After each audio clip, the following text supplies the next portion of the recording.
I lost my sight. But this morning, miraculously, I could see again. I wanted to tell my parents the good news, but I found a crumpled up tissue under my bed. There was a message on the tissue. Don't tell them you can see. 3 months ago, I lost my sight because of a car accident. My parents moved us away from the city in order to take better care of me. But this morning, I miraculously regained my sight. I was just about to tell my parents the good news when I suddenly noticed a crumpled up tissue under my bed. I had an extremely strong demand for cleanliness, so I picked it up, but there seemed to be something written on the tissue. As I smoothed it out, I frowned. Don't tell them you can see. The handwriting was messy, as if someone had written it in a great hurry. There was no one else here. Them obviously meant my parents, but then I had no idea who could be the one leaving this message. During these 3 months, the only people who came to my room were my parents and my husband, Noah. Just then, there was a knock on the door. Ella, I've made you some soup. My mom's kind voice sounded from behind the door. I casually threw the tissue into a dustbin, but when I opened the door, my pupils shrank. A woman was standing at the door with a bowl, looking at me, smiling. Her lips were bright red, and the smile on her face looked eerie. She was not my mom. I jerked back a step and looked at her with a shocked face.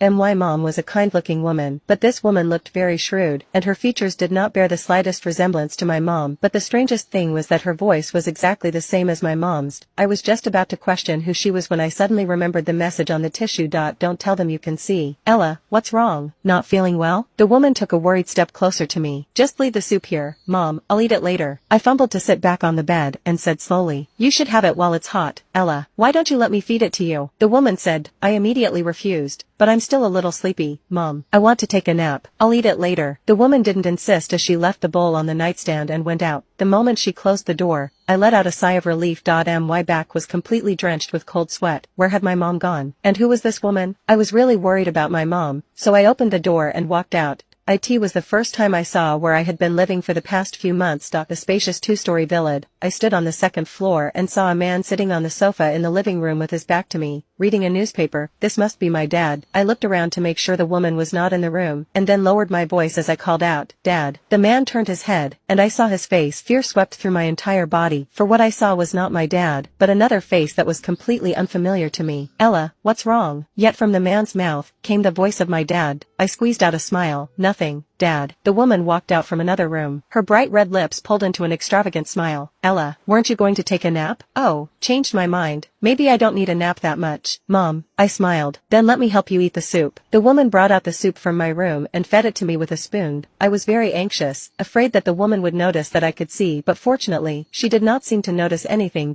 I could hardly taste the soup, because I didn't know what the woman could have put into it. What's wrong, Ella? You are sweating so much and look worried. She noticed something after all. She approached closer with concern. Her eyes were staring straight into mine. Those eyes were very large, but the white took up most of them. Oh, I just don't know when my eyes will actually recover, I said, pretending to be frustrated. The woman smiled. Don't worry, Ella, you'll be fine. I squeezed out another smile as the woman stroked my head lovingly. When I returned to my room, I immediately locked the door and sat down on the bed. My chest was full of fear. Half a month ago, my husband, Noah, had come to visit me once. My husband was a plane captain and had a very busy schedule. That time, he had a good talk with my parents and even got drunk, so he spent the night in the villa. That meant that half a month ago, my parents were still my real parents. I found my phone, which had been set in voice mode since I lost my sight. I called Noah. He answered immediately. Noah's voice was as gentle as ever. Yes, Ella? I just got off the plane. I can come and see you now. Noah, this might sound crazy to you, but believe me, all I'm going to tell you now is true, I said in an urgent tone. Noah was silent for a moment before he said, I will believe whatever you say, Ella, no matter what it is. I told Noah everything. I'm coming over right now, Ella. The airport was about an hour's drive away. The thought of Noah coming over eased a lot of my anxiety. Suddenly, there was a knock on the door. Ella, it's time to take your meds. My dad's voice sounded outside, but I knew it wasn't my dad. It was that strange man.my heart beat faster, and I stared at the door. As I didn't answer him, the man began to turn the doorknob. Why did you lock the door, Ella? Your eyes won't heal if you don't take your meds. The man urged me to open the door, but I was determined not to open it, not until Noah came over. Asleep? Okay, the man chuckled. I heard his footsteps going down the stairs. I breathed a sigh of relief, but something felt strange. I had a strong feeling of being watched. I walked nervously to the door and listened for movement outside. It was completely silent. Sounded like the man was gone, but I still felt uneasy, so I carefully got down to the floor, wanting to have a peek outside from under the door. A pair of eyes with a lot of whites outside. The man also got down to the floor. His eyes were staring straight at me.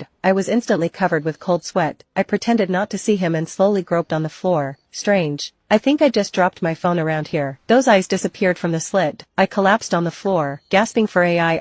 That's so freaking creepy. What did this creepy couple want from me? I didn't know where my parents had gone, and now the only thing I could do was waiting for Noah to arrive. After an hour of torturous waiting, Noah finally called. He sounded very anxious. Ella, where the hell are you now? What? I'm at the villa. You've been here before. Have you got to the wrong place? I also got more anxious. I am at the villa, but I don't see you. Or your parents. So dusty here, like no one has lived here for a long time. Noah sounded puzzled. I was appalled. Noah sent me a photo. Indeed, it was the villa. But Noah was right. It seemed to be unoccupied for a long time. The sofa was covered with a thick layer of dust, and the room corners even had cobwebs. Clearly, that was not the villa I was in right now, but the layout was exactly the same as this villa. I suddenly remembered the man had put a newspaper on the coffee table earlier and asked Noah to take a picture of the coffee table at his side. The photo came quickly. There was indeed a newspaper on the coffee table in his photo, and it was today's newspaper.